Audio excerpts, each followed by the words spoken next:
Assalamualaikum warahmatullahi wabarakatuh. Berjumpa lagi dengan saya Faris Hussein Nganje, kelas MPI 5F. Pada kesempatan ini saya akan menjelaskan materi tentang pengintegrasian karakter dalam manajemen peserta didik pada mata kuliah manajemen peserta didik yang diampu oleh Ibu Putriana El Maliki, SPD, MPD. Pada materi kali ini, pokok bahasan pertama adalah tentang rasionalisasi pendidikan karakter.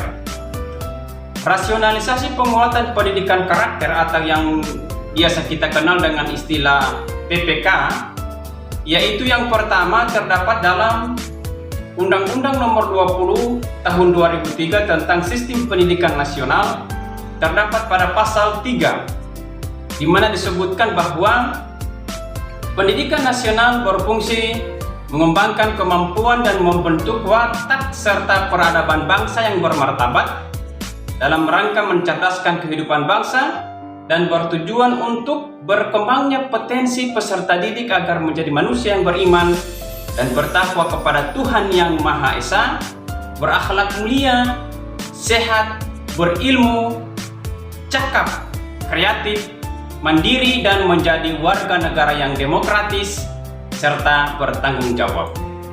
Kemudian yang kedua terdapat dalam agenda Nawacita, yakni nomor 8. Agenda Nawacita ini merupakan program unggulan Pak Joko Widodo dengan Pak Yusuf Kala waktu periode pertama mereka tahun 2014. Dalam nomor 8 itu disebutkan bahwa penguatan revolusi karakter bangsa melalui budi pekerti dan pembangunan karakter peserta didik sebagai bagian dari revolusi mental. Kemudian yang ketiga, semangat Trisakti, di mana disebutkan bahwa ingin mewujudkan generasi yang berkepribadian dalam kebudayaan.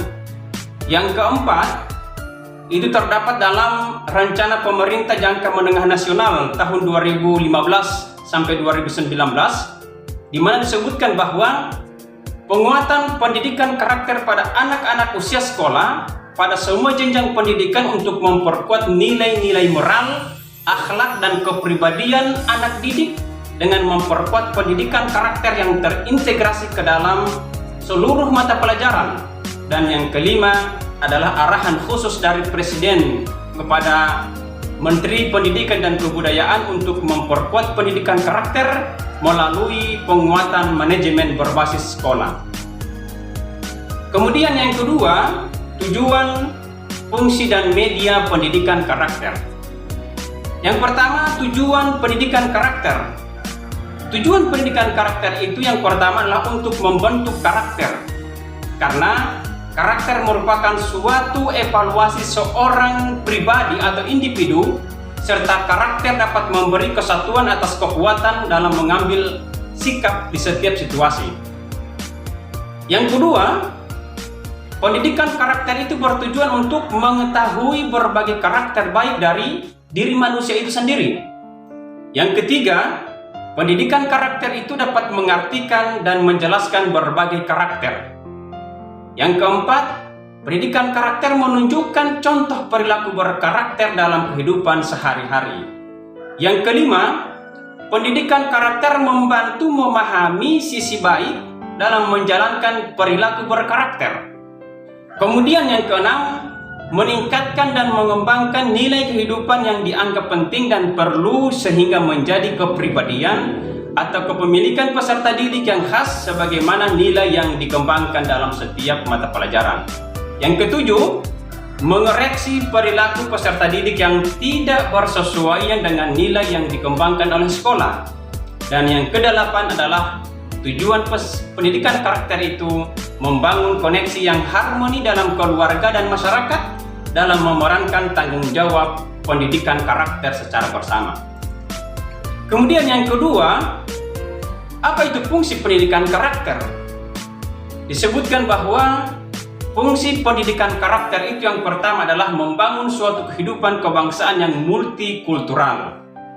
Yang kedua, membangun peradaban suatu bangsa yang cerdas, berbudaya luhur, dan mampu berkontribusi terhadap pengembangan kehidupan manusia, mengembangkan potensi dasar agar berhati, berpikiran, dan berperilaku serta memiliki keteladanan yang baik. Dan ketiga, fungsi dari pendidikan karakter adalah untuk dapat mengembangkan potensi dasar dalam diri manusia sehingga menjadi individu yang berpikiran baik, berhati baik, dan juga berperilaku secara baik. Kemudian yang berikut adalah apa saja itu yang menjadi media dalam pelaksanaan pendidikan karakter di sebuah lembaga pendidikan. Sebelum kita membahas tentang media apa saja yang dipakai dalam pelaksanaan pendidikan karakter, terlebih dahulu kita harus mengetahui bahwa media itu berkualitas apabila yang pertama dapat menciptakan pengalaman belajar yang bermakna. Jadi media yang diciptakan oleh seorang guru, media yang dibuat oleh seorang guru itu dapat dikatakan berkualitas baik apabila dapat menciptakan pengalaman belajar dari peserta didik itu secara bermakna. Kemudian yang kedua, media itu mampu memfasilitasi interaksi antara mahasiswa dengan dosen atau peserta didik dengan pendidik, kemudian peserta didik dengan peserta didik yang lain, berikut lagi peserta didik dengan orang yang berkompeten. Artinya siapa saja yang berkompeten terutama dalam hal pendidikan atau para pakar lah. Jadi merupakan interaksi antara peserta didik dengan orang yang berkompeten dan interaksi antara peserta didik dengan lingkungan. Jadi itulah fungsi media yang berkualitas, mampu memfasilitasi, menjadi mediator antara peserta didik dengan lingkungannya. Kemudian yang ketiga dapat memperkaya pengalaman belajar. Nah, ini ada hubungan dengan yang pertama tadi, yakni dapat menciptakan pengalaman belajar. Kemudian yang ketiganya adalah dapat memperkaya pengalaman belajar. Media yang diberikan oleh guru itu seharusnya bisa memperkaya pengalaman belajar peserta didik itu sendiri. Yang keempat, media yang berkualitas itu mampu mengubah suasana belajar dari peserta didik yang pasif, kemudian pendidik yang hanya sebagai sumber belajar satu-satunya, menjadi peserta didik yang aktif berdiskusi dan bereksplorasi mencari informasi, pengalaman melalui berbagai sumber. Nah, itulah media-media yang berkualitas. Nah, selanjutnya berbagai perangkat pembelajaran yang dipergunakan dalam pelaksanaan pendidikan karakter yang dapat dikembangkan.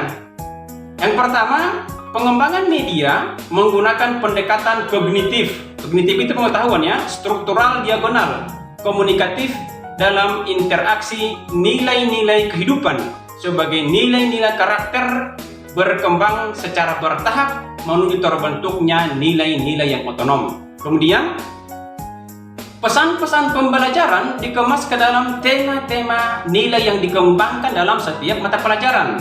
Berbagai nilai dapat dipilih sesuai kebutuhan dan bidang yang dikaji.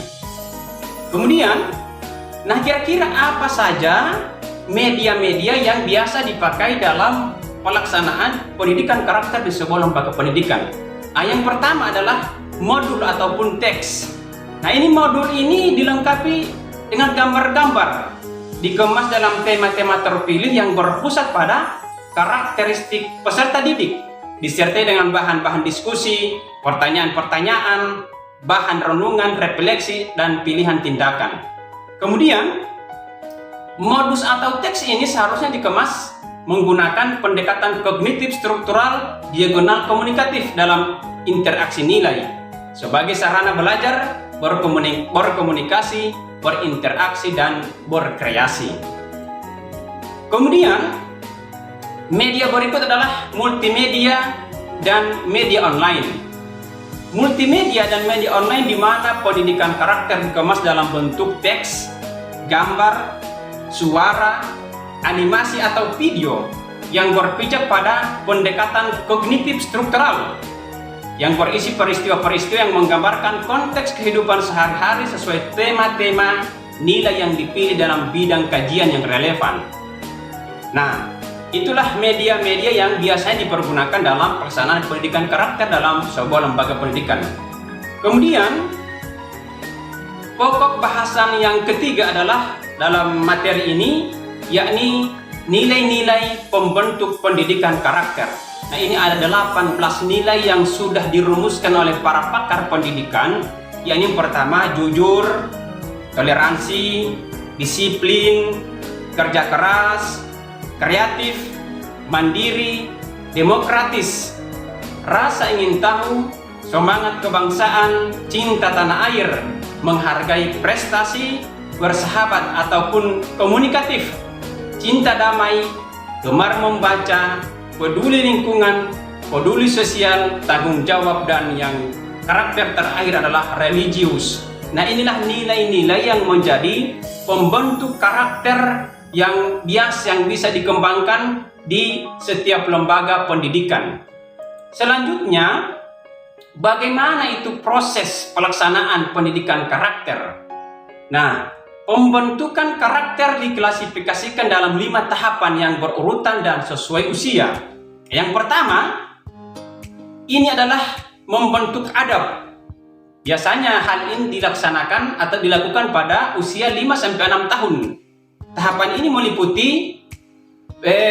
penerapan sikap jujur, mengenal antara yang benar dan yang salah, mengenal antara yang baik dan yang buruk, serta mengenal mana yang diperintahkan, misalnya dalam sebuah agama ya. Jadi di sini harus ditanamkan mana yang diperintahkan dan mana yang dilarang.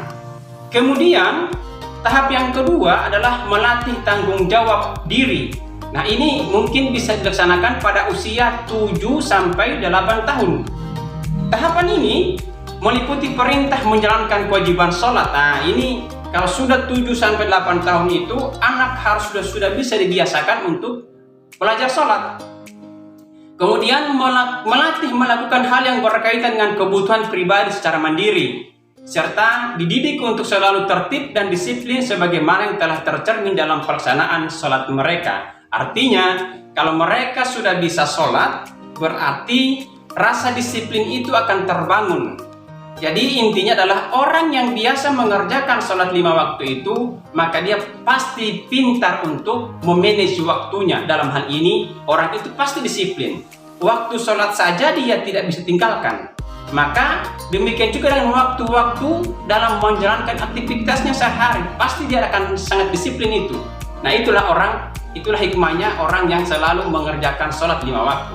Tahap yang ketiga adalah membentuk sikap kepedulian. Nah, ini bisa dilaksanakan antara usia 9-10 tahun. Nah, tahapan ini meliputi diajarkan untuk peduli terhadap orang lain, terutama teman-teman sebaya. Dididik untuk menghargai dan menghormati hak-hak orang lain. Kemudian dididik untuk mampu bekerja sama serta mau membantu orang lain. Nah, ini nilai kepedulian bisa ditanamkan pada usia 9-10 tahun. Selanjutnya tahap keempat ini adalah membentuk kemandirian. Nah, ini mungkin pada usia 11-12 tahun. Di mana tahapan ini melatih anak untuk belajar menerima resiko sebagai bentuk konsekuensi bila tidak mematuhi perintah. Dididik untuk membedakan yang baik dan mana yang buruk. Jadi di sini mandiri. Dan juga harus bisa diajarkan dia konsekuensi apabila kau tidak menjalankan perintah, pasti kau punya konsekuensinya. Mungkin akan diberikan hukuman ataupun apa. Tapi kalau dia menaati perintah, ya sebaiknya juga diberikan hadiah supaya ada motivasinya untuk selalu melakukan kebaikan tersebut. Selanjutnya tahap yang kelima adalah membentuk sikap bermasyarakat. Nah, ini mungkin pada usia 13 tahun ke atas lah. Nah, tahapan ini melatih kesiapan bergaul di masyarakat berbekal pada pengalaman sebelumnya.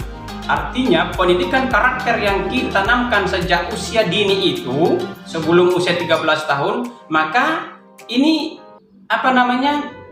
akan bisa dia terapkan di lingkungan masyarakatnya. Karena dia sudah punya pengalaman dari menghargai teman sebayanya, baru lagi kemudian sudah diajarkan kemandirian tentang disiplin, maka untuk bergaul dengan masyarakat dia sudah siap. Bila mampu dilaksanakan dengan baik, maka pada usia selanjutnya hanya diperlukan penyempurnaan dan pengembangan secukupnya. Kemudian, materi selanjutnya adalah tentang bagaimana strategi pendidikan karakter dalam lembaga pendidikan. Nah, dalam panduan pelaksanaan pendidikan karakter, strategi pelaksanaan pendidikan karakter di satuan pendidikan merupakan suatu kesatuan dari program manajemen peningkatan mutu berbasis sekolah yang terimplementasi dalam pengembangan, pelaksanaan, dan evaluasi kurikulum oleh satuan pendidikan yang bersangkutan. Kemudian masih dari buku panduan pelaksanaan pendidikan karakter Kemendiknas, agar pendidikan karakter dapat dilaksanakan secara optimal, pendidikan karakter dapat diimplementasikan melalui langkah-langkah sebagai berikut. Yang pertama adalah sekolah harus bisa mensosialisasikan pendidikan karakter itu ke stakeholder. Nah, stakeholder ini bisa komite sekolah, masyarakat, dan lembaga-lembaga lainnya. Kemudian yang kedua, pengembangan dalam kegiatan sekolah. Nah, artinya apa? Pendidikan karakter yang mau kita tanamkan kepada peserta didik harus kita kembangkan dulu juga di sekolah, baik itu lewat program ekstrakurikuler maupun kurikuler. Yang ketiga, penyelenggaraan kegiatan pembelajaran. Nah, selain diselenggarakan di kegiatan di sekolah juga harus bisa juga dilaksanakan dalam pembelajaran juga, tentang sikap jujur, melatih sikap disiplin, melatih sikap tanggung jawab. Maka itu bisa kita integrasikan dalam setiap mata pelajaran. Yang berikut, pengembangan budaya sekolah dan pusat kegiatan belajar. Yang kelima, kegiatan ekstrakurikuler. Dan yang keenam, menanamkan pendidikan karakter melalui kegiatan keseharian di rumah dan di masyarakat. Itulah beberapa strategi yang bisa dilakukan dalam menjalankan pendidikan karakter. Nah, saya pikir itulah beberapa pokok bahasan yang bisa saya paparkan mengenai pengintegrasian karakter dalam manajemen peserta didik. Lebih dan kurangnya saya mohon maaf. Allahu muwaffiq ila aqwamit thoriq. Billahi fi sabilillah fastabiqul khairat. Wassalamualaikum warahmatullahi wabarakatuh.